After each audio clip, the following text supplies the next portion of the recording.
population on Medicaid.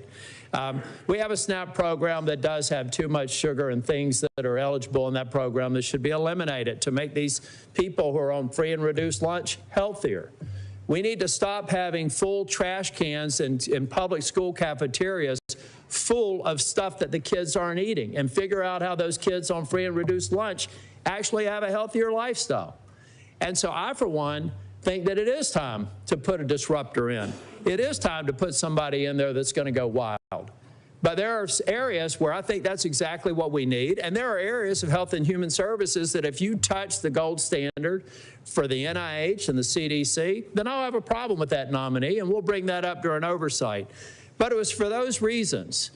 And the fact is that there's not a single organization that I consider to be credible in this space, in agriculture, in Second Amendment, or in pro-life, who have openly objected and scored this vote. I believe that silence is consent.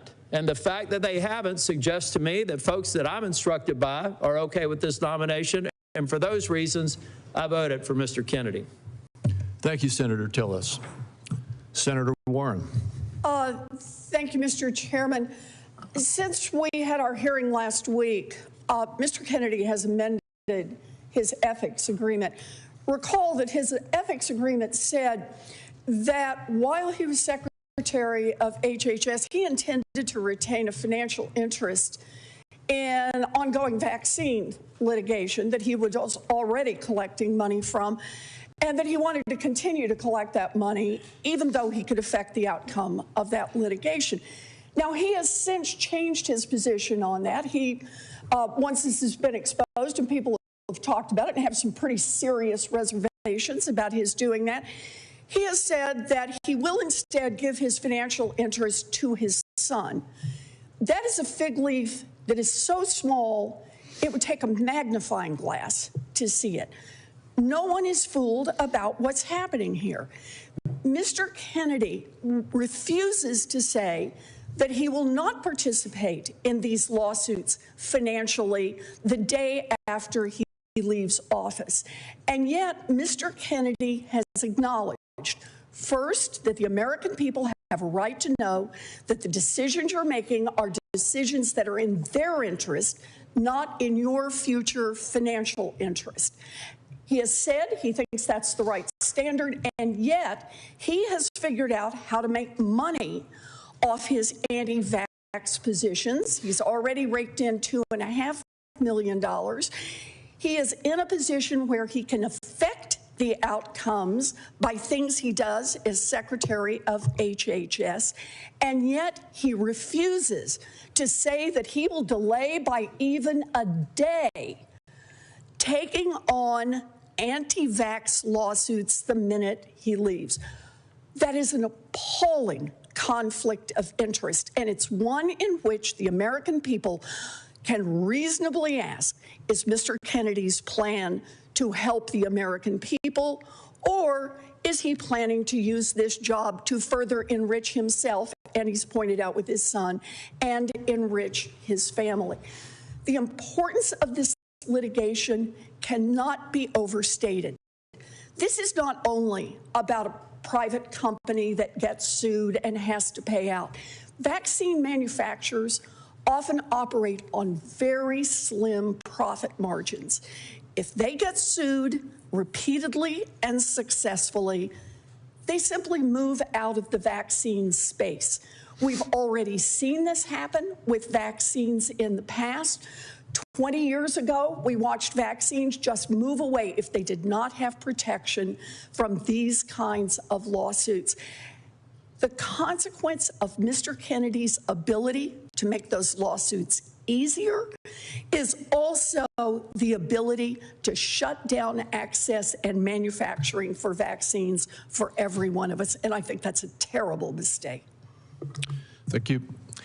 Senator Welch, did you wish to speak? I did, yes, thank you. Thank you, Mr. Chairman, Mr. Ranking Member, and thank you, Mr. Ranking Member, for your statement. I want a disruptor in the healthcare system and one leading it. I don't want a destroyer. And there's three issues before any nominee that we have to consider. One is character, another is competence, and a third is priorities. We did not have Carolyn Kennedy here, but she gave a statement. And she said that Bobby was able to attract people through the strength of his personality, his willingness to take risk and break the rules. And those might be desirable qualities if it was accompanied by sober judgment and behavior, because the person who leads a major organization has to have the confidence of the people that work for him. And frankly, some of the things that he did that never explained, a chainsaw taken off the head of a whale, dumping a bear in Central Park for his own amusement. These are just weird things. And we never really got into the character issue of what is required for a person who runs such a major department. The competence question, this is all on a wing and a prayer and a hope. There's no record of Mr. Kennedy having experience in managing a large organization in medicine, no experience with science, and none of the prior experiences required not only to run a major organization, Health and Human Services, but also the CDC, the NIH, and all the other organizations that are under the umbrella of healthcare.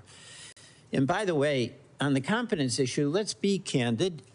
This was a deal where Mr. Kennedy was running for president as a Democrat.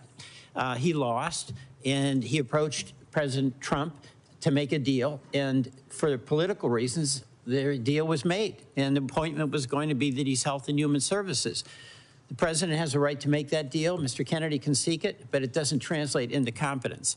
And the third is priorities. The priority for Mr. Kennedy is about the vaccines and his theory of that. And we need reliable vaccines and not a conspiracy theorist on that. But you know, the healthcare system is not working for the American people. It is too costly. Our employers who care deeply about providing employer-sponsored healthcare can't afford these premiums. The folks who are getting their insurance on their own can't afford it. Even Obamacare is getting so expensive because the prices are escalating constantly with pharma expenses, with the providers having it, with private equity getting into healthcare. Mr. Kennedy's priority was about his view of vaccines. It was not about making healthcare more affordable and accessible. And in response to really a very direct and easy open-ended question from Senator Cassidy, Mr. Kennedy showed a woeful ignorance, even between the difference between Medicare and Medicaid. So we have a healthcare system that is not serving, as it should, the interest of American citizens, of American businesses, and American taxpayers. And I, after this hearing, did not have confidence that Mr. Kennedy would be the one to lead us to a better future. Thank you. Thank you, Senator Welch. That concludes the remarks that senators have requested to make. And hearing nothing further, I'd like to thank all of our members for attending. This Finance Committee stands adjourned.